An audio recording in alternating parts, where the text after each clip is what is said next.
diperkirakan 2 orang.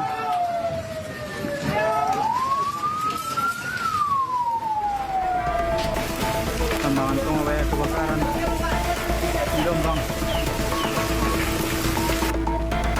Kebakaran menghanguskan 16 rumah semi permanen di Tambangan Tongga, Mandailing, Natal, Sumatera Utara. Besarnya api membuat sejumlah warga dilanda kepanikan. Api pertama kali muncul dari salah satu rumah dan merambat ke rumah lain di permukiman padat ini. Kencangnya angin membuat petugas damkar dan warga kesulitan memadamkan api. Dugaan sementara kebakaran akibat korsleting listrik. Memang cepat sekali prosesnya. Tidak 1,5 jam proses api ini sehingga membakar dan yang kita lihat tadi kira-kira 16. Pasca kebakaran, sebagian warga korban kebakaran mengais barang mereka yang masih bisa diselamatkan. Para korban kini ditempatkan di pekarangan masjid sebagai lokasi sementara pengungsian. Dari Mandailing, Natal, Sumatera Utara, Ahmad Husin Lubis, iNews melaporkan. Tercatat 23.800 penumpang berangkat dari stasiun Pasar Senen ke sejumlah lokasi di Jawa Tengah dan Jawa Timur pada libur Nataru. Majelis Hakim Pengadilan Tipikor Jakarta memvonis Harvey Muiz 6,5 tahun penjara dan membayar uang pengganti sebesar 210 miliar rupiah di kasus korupsi timah.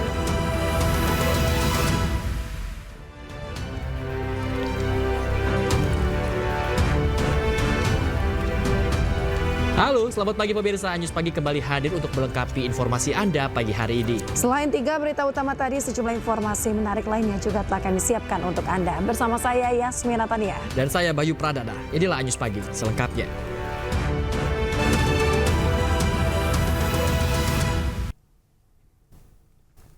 Pemirsa, banjir bandang menerjang 5 desa di Kabupaten Bojonegoro, Jawa Timur.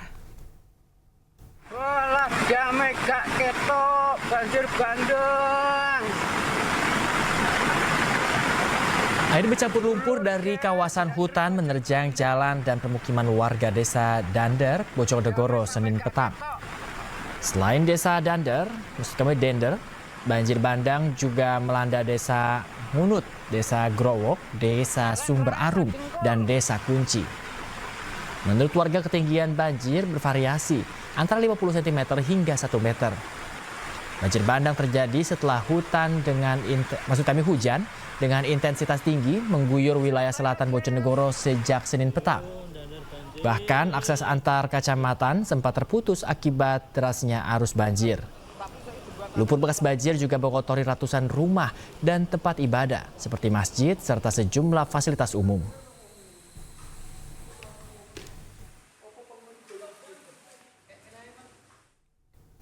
Banjir bandang melanda 3 kecamatan di Kabupaten Maros, Sulawesi Selatan. Ratusan rumah warga dan 13 jembatan gantung rusak usai diterjang arus deras sungai. Tidak ada korban jiwa dalam musibah ini.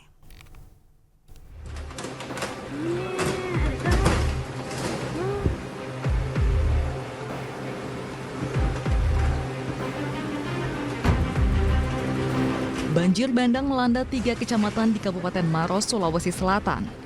Banjir bandang terparah menerjang 2 desa, yakni Desa Cenrana dan Desa Matirobaji di Kecamatan Camba, Kabupaten Maros.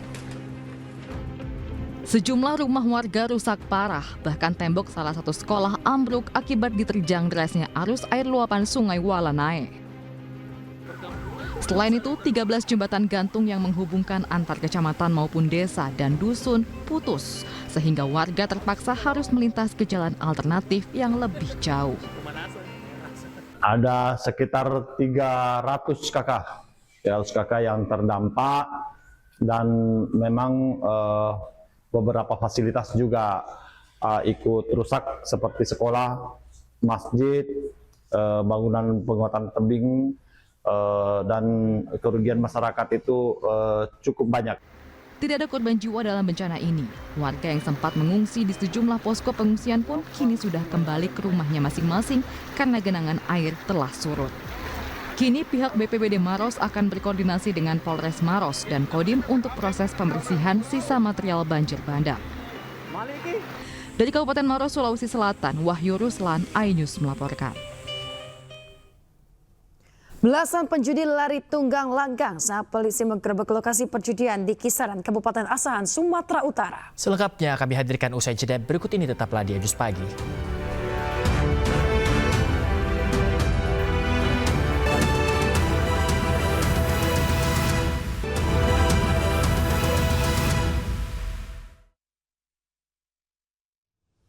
Anda kembali di iNews Pagi pemirsa. Aksi tawuran dua kelompok warga di Petojo Utara, Jakarta Pusat mengakibatkan seorang warga luka bakar serius usai terkena siraman air keras. Polisi yang bergerak cepat berhasil meringkus pelaku penyiraman di kawasan Bogor, Jawa Barat.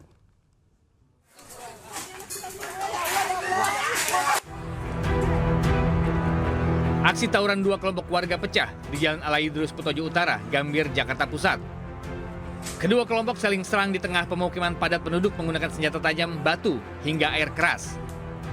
Meski belum diketahui penyebabnya, namun akibat tawuran ini, seorang warga yang berusaha melerai malah mengalami luka bakar di bagian dada dan kepala akibat terkena siraman air keras. Korban sempat dievakuasi ke rumah sakit untuk mendapat pertolongan medis. Hanya dalam waktu 2 kali 24 jam, polisi meringkus terduga pelaku penyiraman air keras di kawasan Kabupaten Bogor, Jawa Barat. Pelaku diamankan saat bersembunyi di sebuah gubuk tua di tengah hutan. Keduanya diancam pasal penganiayaan berat karena mengakibatkan korban mengalami luka bakar. Dari Jakarta, Rani Sanjaya, iNews melaporkan. Polisi menggerebek lokasi perjudian di Kisaran, Kabupaten Asahan, Sumatera Utara. Selain menjaring para pemain, polisi turut menyita sejumlah barang bukti uang dan juga peralatan judi.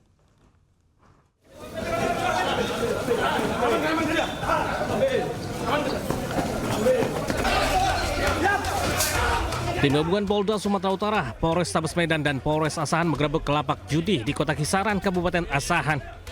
Sejumlah pemain judi kocar-kacir saat mengetahui kedatangan petugas.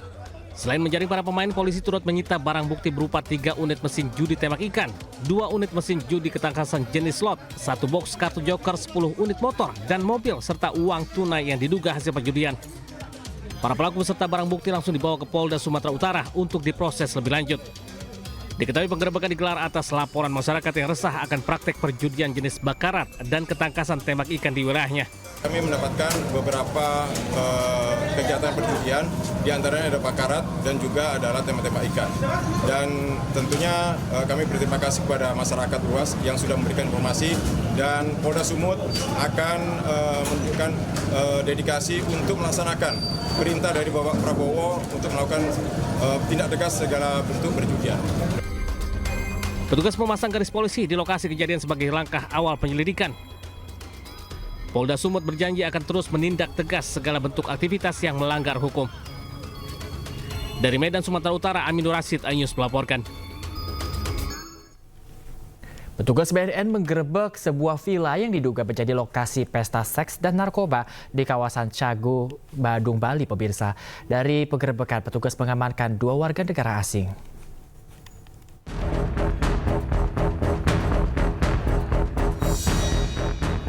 Badan Narkotika Nasional Provinsi Bali menggerebek sebuah villa di kawasan Canggu, Badung, Bali yang diduga dijadikan lokasi pesta seks dan narkoba.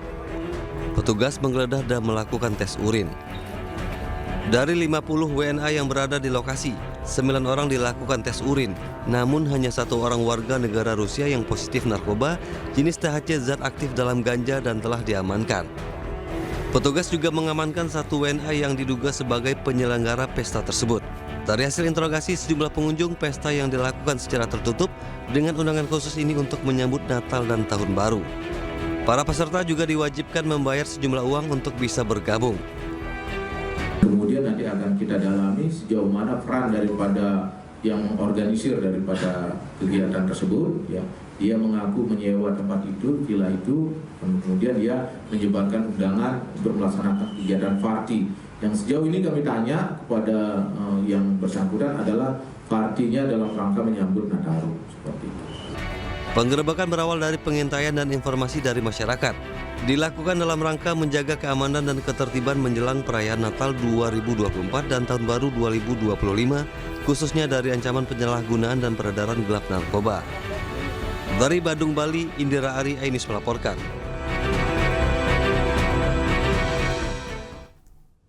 Kita ke informasi berikutnya, pemirsa. Polisi menggerebek tambang emas ilegal di kawasan hutan lindung di Kabupaten Kuantan, Singingi, Riau.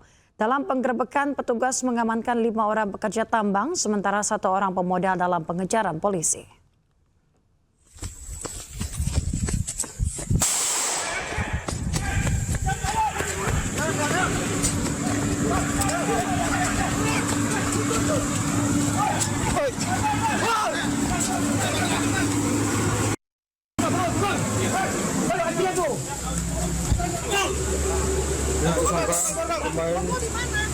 Tambang emas ilegal di hutan Angkasarwa. Polisi menggerebek tambang emas ilegal di dalam kawasan hutan lindung di Desa Koto Bumbu, Kecamatan Hulu Kuantan, Kabupaten Kuantan, Singingi, Riau.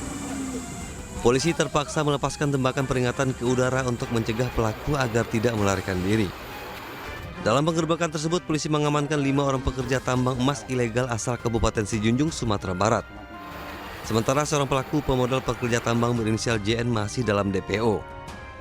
Selain pelaku, polisi juga mengamankan 1 unit ekskavator, 1 unit mesin dompeng, dan alat untuk tambang emas ilegal.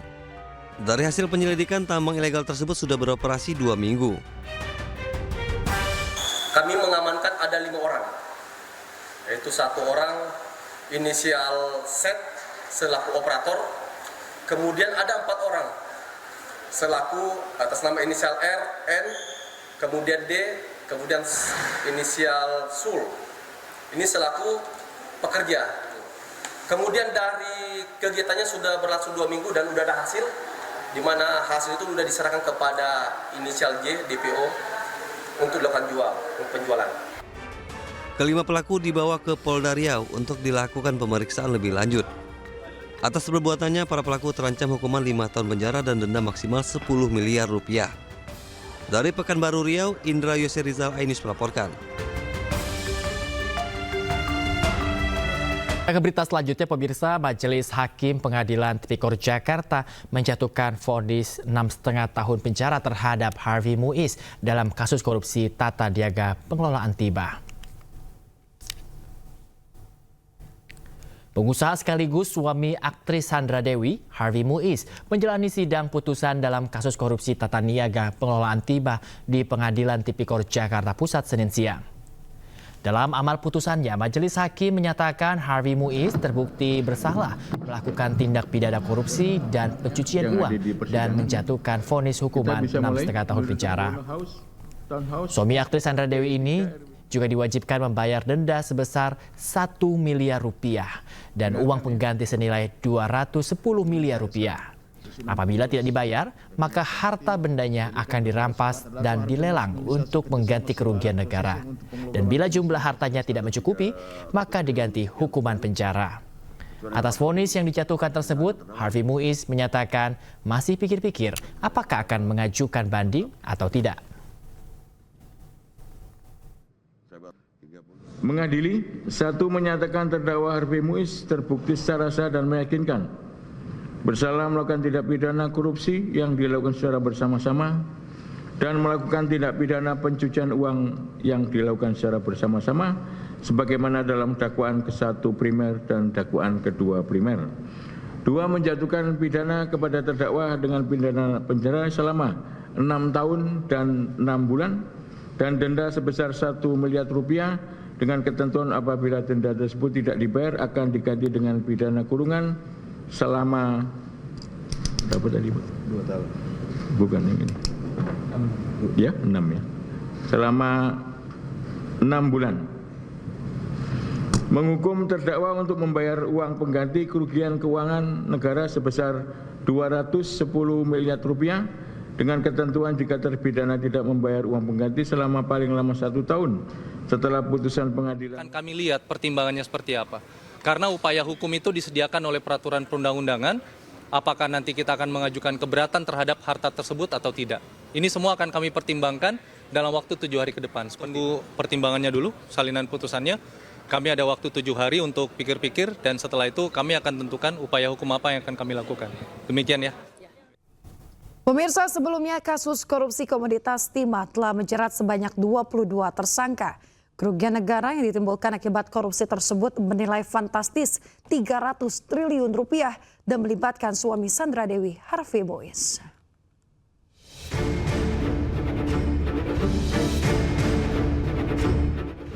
Kasus korupsi tata niaga komoditas timah menjadi perhatian publik.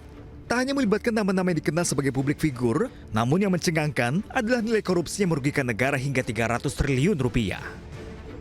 Hingga kini, Kejaksaan Agung telah menjerat 22 orang tersangka, termasuk Crazy Rich, Helena Lim, dan suami publik figur, Sandra Dewi, Harvey Mois. Jaksa penuntut umum mendakwa Harvey Mois telah melakukan tindakan pidana pencucian uang dengan menerima uang sebesar 420 miliar rupiah dari hasil tindakan pidana korupsi. Suami Sandra Dewi ini dijerat pasal 2 ayat 1 dan 3 junto, pasal 18 Undang-Undang Tipikor dan pasal 55 ke 1 KUHP. Sejumlah aset Harvey juga telah disita, termasuk mobil mewah dan barang berharga dari sejumlah apartemen.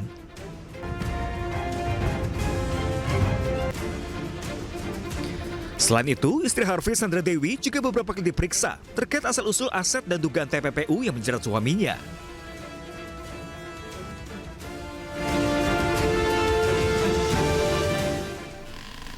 Pemirsa, Wakil Menteri Ketenagakerjaan Immanuel Ebenezer menyebut ada tangan setan yang diduga sengaja bermain dalam proses kepalitan PT Sritex. Yang pertama, kami menduga dugaan. Dalam proses kepalitan ini ada tangan setan yang bermain. Wakil Menteri Ketenagakerjaan Immanuel Ebenezer menyebut ada pihak yang diduga sengaja bermain dalam proses kepilitan PT Sritex. Hal tersebut disampaikan Wamenaker saat ditanya awak media tentang sikap Presiden Prabowo soal PT Sritex. Meski demikian, Wamenaker enggan menyebut siapa sosok tangan setan tersebut dan menyebutkan bahwa sosok tersebut akan terungkap nantinya, tinggal menunggu waktu. Pada kesempatan itu, Wamenaker juga memastikan komitmen Presiden Prabowo Subianto bahwa buruh Sritex tidak akan di-PHK. Yang pertama, kami menduga dugaan. Dalam proses kepalitan ini ada tangan setan yang bermain. Itu harus dicatat. Kedua, soal sikap Presiden, saya rasa sikap Presiden tidak berubah. Yaitu tidak ada PHK. Pemerintah melalui Kementerian Perindustrian berupaya menyelamatkan PT Sri Rejeki Isman Tbk atau Sritex dari kondisi pilot. Sejumlah skenario penyelamatan disiapkan agar raksasa tekstil ini bisa terus beroperasi tanpa ada pemutusan hubungan kerja karyawan. PT Sritex saat ini mempekerjakan 50.000 karyawan. Meski terus berproduksi, Sritex memiliki utang yang terus bertambah selama bertahun-tahun. Dari laporan keuangan terbaru, PT Sritex saat ini memiliki utang sebesar 25 triliun rupiah ke sejumlah pihak. Tim Liputan iNews melaporkan.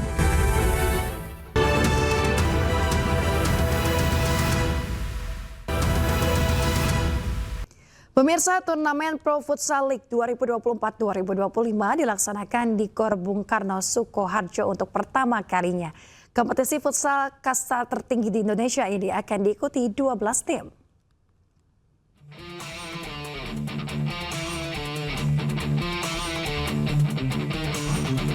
Bertempat di Gor Bung Karno, Sukoharjo, Jawa Tengah, pembukaan turnamen Pro Futsal League 2024-2025 dihadiri kalangan pencinta futsal Indonesia dan warga sekitar Sukoharjo.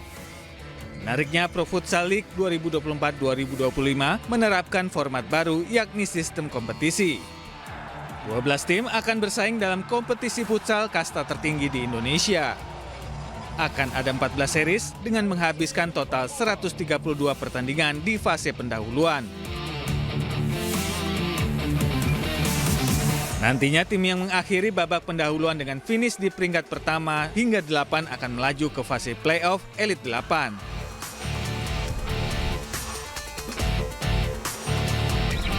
Ini diikuti oleh 12 tim profesional dari berbagai macam daerah. Untuk sistem kompetisi tahun ini kita ada perubahan, yaitu ada babak reguler, yaitu nanti kita akan bermain selama 14 pekan.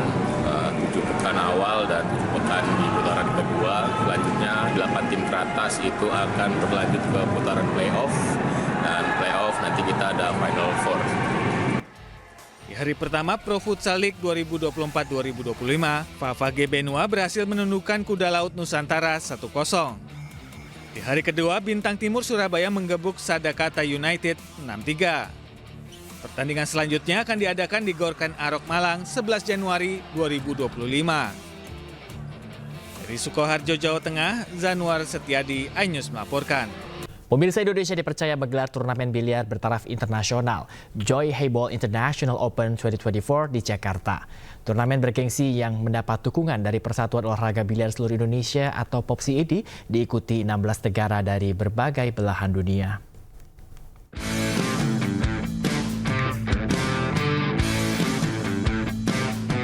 Puluhan atlet biliar dari 16 negara Asia dan Eropa bertarung untuk menjadi yang terbaik dalam turnamen biliar Joy Hayball International Open 2024 yang digelar di Mil Billiards, Pluit Village, Jakarta Utara.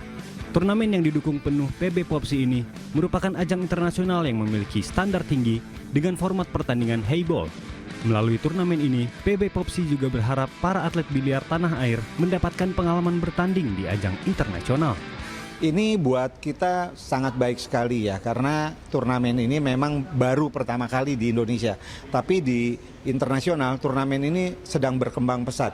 Dan kemungkinan nanti Asian Games atau andainya ada Olimpik juga pertandingan ini akan dimainkan. Pastinya kita sangat senang ya, soalnya ini pertama kali diadakan di Indonesia untuk Chinese table ya. Dan juga banyak perwakilan dari Indonesia, sekitar kurang lebih ada 30 orang ya, cukup banyak dan untuk mengikuti Chinese Hayball ini. Turnamen yang digelar 17 hingga 21 Desember ini juga memperebutkan total hadiah sebesar $50.000 Amerika atau sekitar 805 juta rupiah. Tim Liputan iNews melaporkan. Pemirsa, memperingati Hari Relawan Nasional, PMI Jakarta Pusat menggelar kegiatan Fun Walk atau gerak jalan santai di area Car Free Day Jakarta. Kegiatan ini mendapat dukungan penuh dari MNC Peduli sebagai salah satu mitra PMI Jakarta Pusat yang selalu terdepan dalam berbagai kegiatan sosial.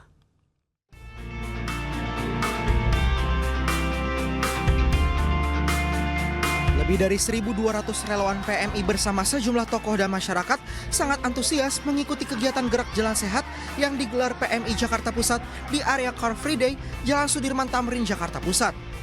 Kegiatan jalan sehat yang mengangkat tema sinergitas relawan dalam mewujudkan ketangguhan masyarakat ini didukung penuh oleh MSI Peduli yang ikut berpartisipasi menyukseskan acara itu.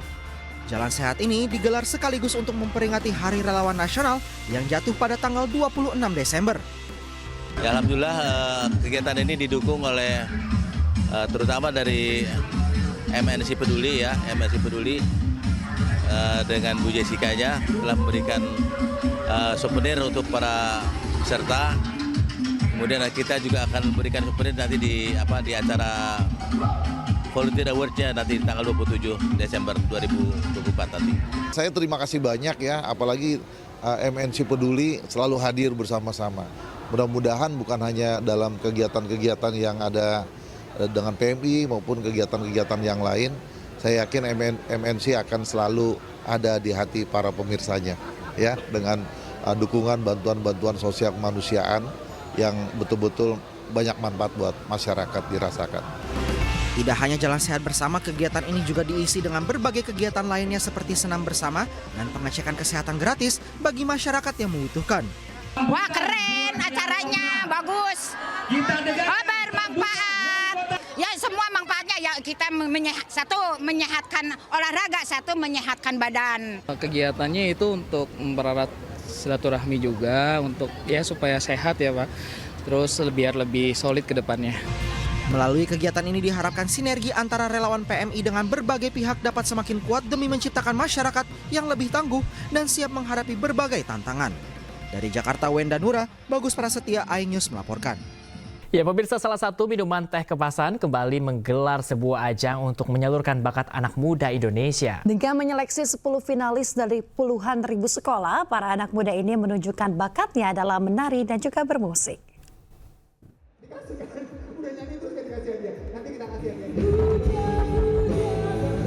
Merek teh kemasan kenamaan tanah air, Teh Pucuk Harum, kembali menggelar ajang unjuk bakatnya yang bertajuk Pucuk Cool Jam 2024. Usai melalui perjalanan yang panjang, puncak gelaran ini menyisakan 10 finalis terbaik dari 10 kota besar di seluruh Indonesia. Digelar ke-6 kalinya sejak tahun 2016, Pucuk Cool Jam jadi ajang yang terdaftar oleh Pusat Prestasi Nasional yang memberikan pengakuan resmi secara nasional yang berdampak signifikan terhadap masa depan anak muda. Dengan tema Bawa Mimpimu Sampai ke Pucuk, Pucuk Cool Jam kali ini menghadirkan musisi Isyana Sarasvati, Vidi Aldiano, dan penari Ufa Sofura sebagai juri dalam perlombaan. Betul sekali. Kami berharap bahwa setiap tahun kami akan bisa mengadakan acara Pucuk Cool Jam di mana tidak hanya di tahun 2024 ini untuk bisa kami adakan. Karena memang misi kami tidak hanya memberikan ajang buat seluruh pelajar Indonesia, terutama yang berbakat di bidang musik dan dance, bisa menyalurkan ya dan bisa mencapai prestasinya hingga ke pucuk. Para pemenang Pucuk Cool Jam 2024 mendapatkan hadiah uang pembinaan serta pelatihan ke Korea Selatan untuk kategori dance, sedangkan kategori musik akan diterbangkan ke Amerika Serikat. Dari Jakarta, Dian Rahman, Novan Dwi Kusuma, iNews melaporkan. Puncak mudik Nataru, ribuan penumpang padati Pelabuhan Nusantara Parepare, Sulawesi Selatan. Informasi selengkapnya kami hadirkan usai jeda berikut ini, tetaplah di iNews Pagi.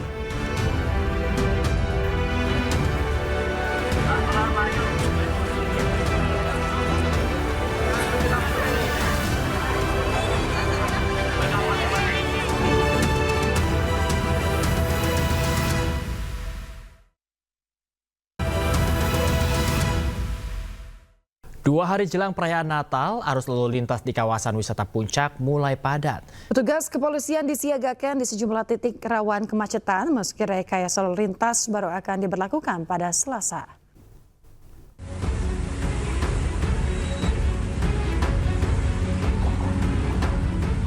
Menjelang libur dan cuti bersama perayaan Natal, arus lalu lintas di kawasan Simpang Gadok menuju kawasan wisata Puncak Bogor, Jawa Barat mulai dipadati kendaraan. Terdapat antrian kendaraan hingga beberapa kilometer dari arah Jakarta menuju Puncak. Untuk mengantisipasi kemacetan, Satlantas Polres Bogor menyiagakan personil di sejumlah titik rawan kemacetan. Di antaranya di Simpang Gadok, Pasir Angin, Megamendung, hingga sejumlah titik lokasi wisata. Saat ini masih normal, masih naik maupun turun, masih pengaturan manual. Dan saat ini belum ada rencana pelaksanaan one way, hanya pengaturan dulu. Meski arus lalu lintas mulai padat, namun belum ada rekayasa lalu lintas baik melalui skema ganjil genap maupun one way atau satu arah. Dari Bogor menuju Jakarta maupun sebaliknya. Rekayasa lalu lintas akan diberlakukan secara situasional. Jika arus lalu lintas mulai padat, maka sistem one way akan diberlakukan. Dari Bogor, Jawa Barat, Wildan Hidayat, iNews melaporkan. Pemirsa, memasuki libur Natal dan Tahun Baru, jalur utama wisata Bandung Lembang macet hingga 2 km. Kemacetan ini diperkirakan masih akan terus terjadi hingga malam pergantian tahun.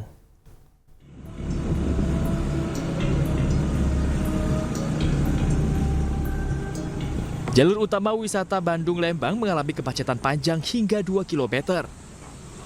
Kemacetan terjadi dari kawasan Jalan Setiabudi Ledeng hingga jalur wisata Bandung Lembang.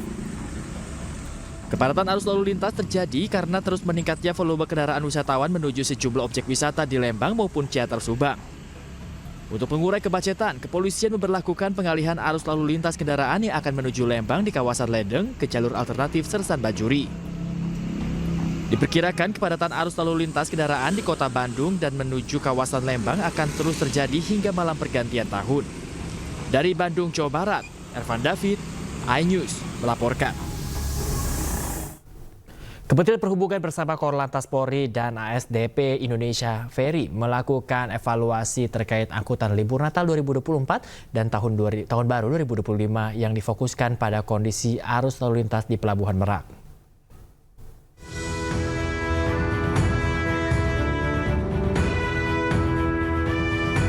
Untuk mengamankan kondisi arus lalu lintas di Pelabuhan Merak, Banten, Kementerian Perhubungan bersama Korlantas Polri dan ASDP Indonesia Ferry melakukan evaluasi terkait angkutan libur Natal 2024 dan Tahun Baru 2025. Dirjen Perhubungan Laut Kementerian Perhubungan Kapten Antoni Arif Priyadi mengatakan evaluasi ini dilakukan sebagai upaya pemerintah dalam memberikan pelayanan terbaik kepada masyarakat. Salah satunya kendaraan kelas 7, 8, dan 9 akan dialihkan sesuai dengan kondisi lalu lintas untuk mencegah terjadinya kemacetan di jalur utama. Nah, itulah dia teman-teman mengevaluasi, menganalisis bahwa tanggal 21 itu kemungkinan bisa terjadi. Karena di BKD pun surveinya tanggal 21 itu juga agak signifikan, tapi nggak puncak. Sementara Dirgakum Korlantas Polri Brigjen Pol Raden Slamet menambahkan, untuk mengantisipasi kemacetan, 3 kantong parkir telah disiapkan di berbagai lokasi strategis. Kemudian karena hari Senin dan Selasa ini masih masuk kan begitu. Nanti pada saat libur lagi tanggal 25, sehingga itu kita antisipasi tanggal 24 sore sampai malam itu akan terjadi peningkatan lagi untuk arus mudik. Begitu ya. Nanti tanggal 25 kita antisipasi juga untuk arus liburan masyarakat yang wisata supaya tidak terjadi proses. Sementara itu puncak arus angkutan Natal 2024 diperkirakan terjadi pada tanggal 24 Desember 2024 mendatang. Dari Cilegon, Banten, Iskandar Nasution. Pemirsa, libur Natal dan Tahun Baru Pelabuhan Nusantara Kota Parepare, Sulawesi Selatan terpantau padat. Ribuan penumpang yang hendak berangkat dari Pelabuhan Nusantara Kota menuju sejumlah daerah di Kalimantan memadati terminal pemberangkatan. Agar tidak terjadi kepadatan saat naik kapal, petugas pintu dermaga pun menerapkan buka tutup masuknya penumpang di dermaga pelabuhan. Dari data KSOP Parepare tercatat ada 2.334 yang akan bertolak dari Pelabuhan Parepare pada Senin malam.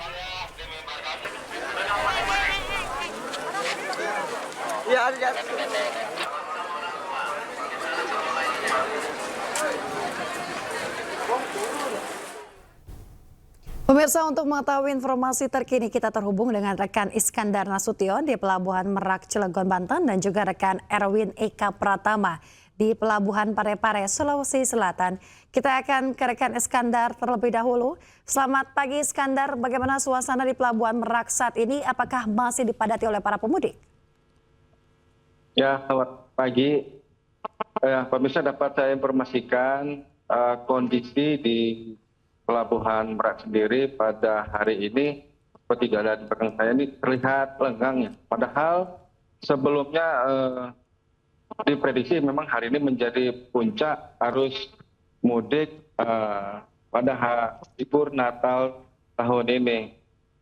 Namun terlihat belum ada kelihatan adanya lonjakan kendaraan maupun para pejalan kaki yang akan memasuki beberapa dermaga di Pelabuhan Merak ini. Demikian.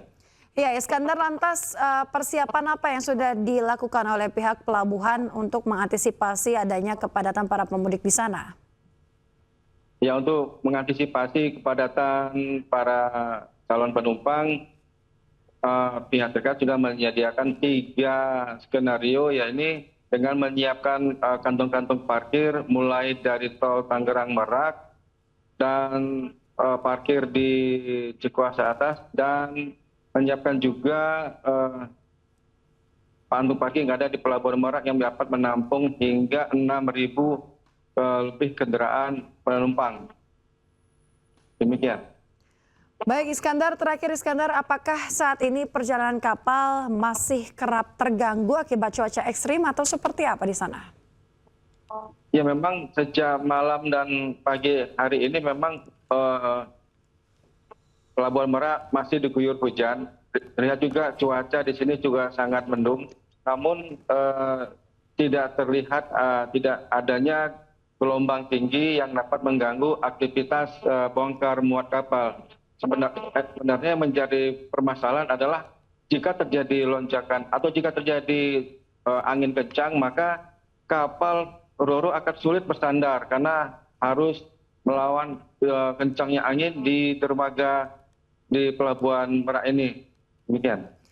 Baik, selanjutnya kita akan menuju ke rekan Erwin yang berada di Pelabuhan Parepare. Selamat pagi Erwin, bagaimana suasana di Pelabuhan Parepare pagi ini? Apakah terjadi penumpukan penumpang di sana? Ya, baik Yasmin dan pemirsa, untuk situasi terkini di Pelabuhan Nusantara Kota Parepare masih terpantau landai dengan para penumpang. Namun beberapa saat terakhir memang bahwa jumlah penumpang di Pelabuhan Kota Parepare ini memang sedikit meningkat dibandingkan dengan hari-hari biasanya. Untuk data dari KSOP sendiri bahwa tercatat dalam sepekan ini yang berangkat dari Pelabuhan Kota Parepare tersendiri ada sekitar 8.000 penumpang dan yang tiba ini lebih dominasi yakni yang ke 11.000 penumpang.